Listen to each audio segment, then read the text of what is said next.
Hey, welcome to Q&A with Jay. I'm excited about today's question because it's the kind of thing that, one, I used to not be very good at. And frankly, I'm still working at sometimes, but it has huge impact with regards to how your business grows over time and how you can know that you're going to be successful. Even more importantly, it's how your team members can know that they're being successful in their roles. One of the worst things that can happen in a company is when leadership thinks an individual on the team is not doing a good job, but they think they're doing a great job. You have a serious problem if that's the scenario because everything's out of sync. But usually if that's true, it's because expectations haven't been set. Here's the question for today. How do you measure your team's performance, and is it important to do this? Second part, yes, it's important. Let's talk about how we actually measure our team's performance. Now, this is going to be a little bit different for each role, but I'll give you a couple of things that we do. Number one, every single role inside of our company has a single sheet called a KRA.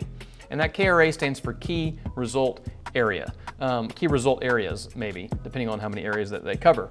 And this is an idea that I took from EntreLeadership, which is a book by Dave Ramsey. Great resource if you've not read that. And what this document does is it basically outlines, hey, here's the primary responsibilities of this role, and here's what success looks like.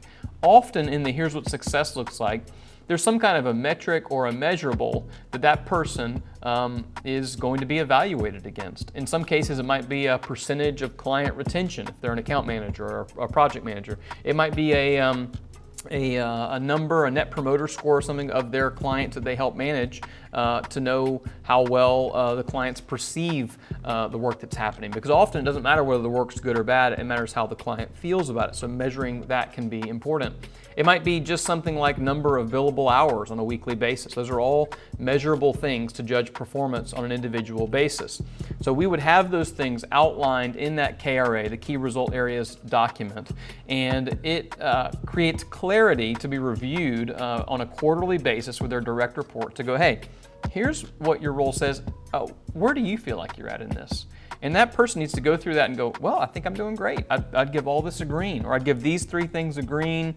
These two are probably a yellow, and this one thing is a red. All right, great. Well, with the red thing, what do we need to do to make that a green? With the yellow ones, what do we need to make those a green? With the green ones, what do we need to do to make sure they stay green? Then the person that's reviewing that person may have some different feedback and may think, well, you said this is a green, but here's some concerns that I have. It creates clarity and it creates a single point of review. So that's one thing that we do with regards to measuring performance that can have a big impact, and ultimately it creates clarity of expectations. And I always say that when it comes to expectations are the number one reason that relationships, I can't talk, get destroyed.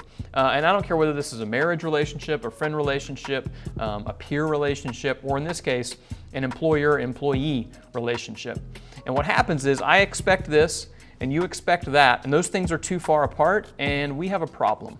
But communication is the bridge that connects expectations. And so that KRA document helps create that clarity of communication so that everybody's on the same page.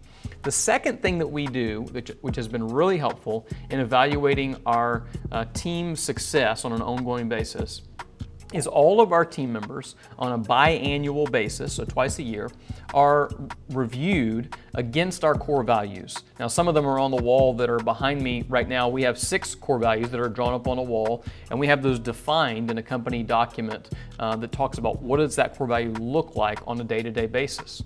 Then what happens is each team member, their peers and their managers and the rest of the team review them against those 6 core values. And what they do is they say, hey, this person usually abides by this core value, they sometimes abide by this core value, or they rarely abide by this core value. And in our case, since we have 6 of them, we want at least 4 to be usually. We want no more than 2 to be sometimes, and we really don't want any of the core values to be ranked as a rarely. Now, if they're marked as a rarely, that's something that we need to have a discussion on. We're not just going to immediately let somebody go because of that, but it's a great talking point to go back and review. So our entire team is reviewed by their core values, and by our company's core values, that is, not their core values, but hopefully they're the same, and their individual KRA. And if you have those two pieces together, you're going to have a great way to track performance, both on an actual achievement basis and on as an actual team member of who they are. Because you might have somebody who's absolutely crushing the performance aspect, but is not aligned at all with some of the core values. And to me, that's a bigger problem than somebody who's struggling a little bit on the performance side, but is perfectly aligned on the core values side. If somebody's struggling on the performance side, they probably just need some education, some training, some encouragement, whatever, to help get them in the right place. If they're struggling on the core values side, those things are a lot harder to change sometimes. So those are two big things that we do here at Design Extensions to help track performance, and it is really important. I haven't always done it because sometimes it can be awkward to have to give somebody a review that's negative. But if everybody is on the same page and we all have the mindset of, hey, this is for our improvement, everybody reviews mine too, and I get an anonymous feedback of how aligned I am with the core values. And there have been multiple times where I go back and read something and I go, yep, that's something I need to work on. So try those things out. KRAs, which you can get more information about those from Entree Leadership by Dave Ramsey. And the core value evaluation we actually took from a book called Traction by Gino Wickman, and they actually call it the People Analyzer. So those two tools are really valuable as it relates to evaluating the performance of your team. I hope that's been helpful. If you have other ideas about how you evaluate your team's performance, I'd love for you to put those in the comments, or if you have other questions, leave those and I'll be happy to answer them on a future episode. Until then, I'll see you soon.